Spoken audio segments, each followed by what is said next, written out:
Saudara yang terkasih, dimanapun saudara berada, kita akan bersama-sama merenungkan firman Tuhan yang pada hari ini akan didasarkan pada kitab Yesaya, pasal yang kedua, ayat 3 dan ayat yang keempat.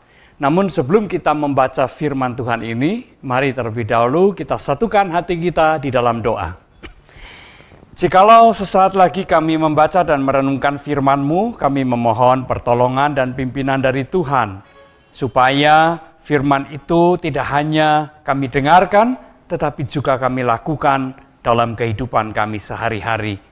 Terima kasih ya Tuhan, di dalam Kristus kami berdoa. Amin. Mari saudara kita memperhatikan kitab Yesaya pasal yang kedua, ayat 3 dan ayat yang keempat yang saya bacakan demikian.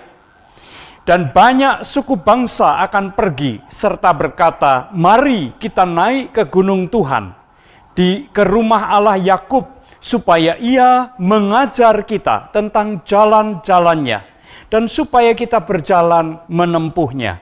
Sebab dari Sion akan keluar pengajaran dan firman Tuhan dari Yerusalem. Ia akan menjadi hakim antara bangsa-bangsa dan akan menjadi wasit bagi banyak suku bangsa.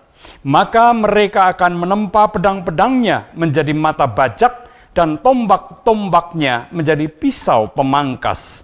Bangsa tidak akan lagi mengangkat pedang terhadap bangsa dan mereka tidak akan lagi belajar perang. Demikianlah firman Tuhan.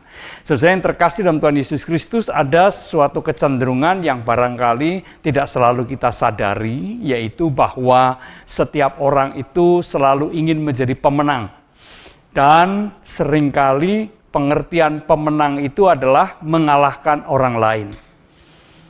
Jadi dengan mengalahkan orang lain, maka banyak orang berpikir ia akan menjadi penikmat tunggal kebahagiaan dan kesejahteraan.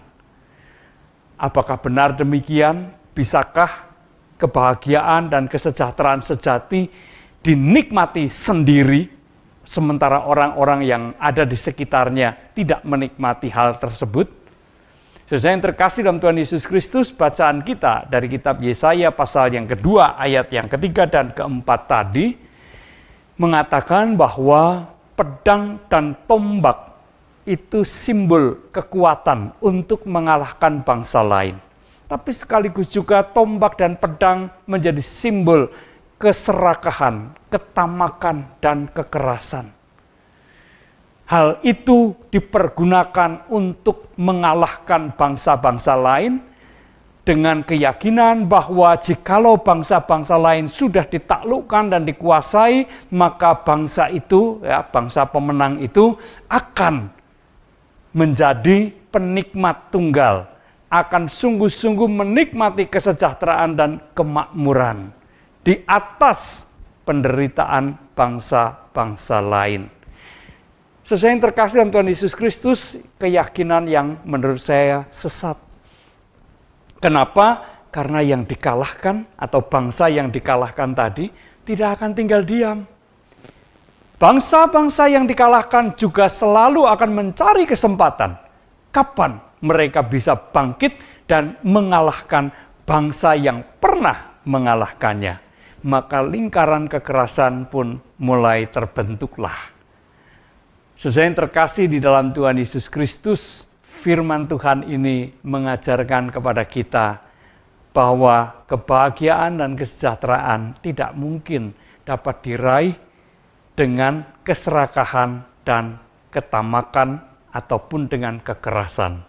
Semuanya itu akan semakin menjauhkan bangsa-bangsa maupun kita semua dari yang namanya kebahagiaan, kesejahteraan, dan kemakmuran.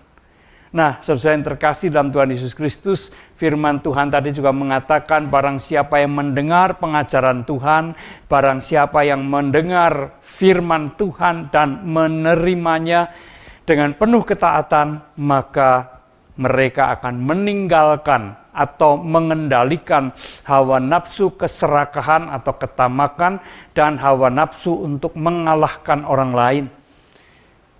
Sebagai gantinya, mereka akan menghidupkan dan mengobarkan semangat kebersamaan, bagaimana berbagi dengan orang lain agar supaya kesejahteraan dan kebahagiaan itu sungguh dapat dinikmati oleh setiap orang. Tentu setiap orang mempunyai level yang berbeda satu dengan yang lain dalam hal kemakmuran, kesejahteraan, tetapi semangat untuk berbagi akan menyebabkan kebahagiaan dan kesejahteraan itu juga tersalurkan ke orang-orang yang membutuhkan, ke orang-orang yang kurang beruntung.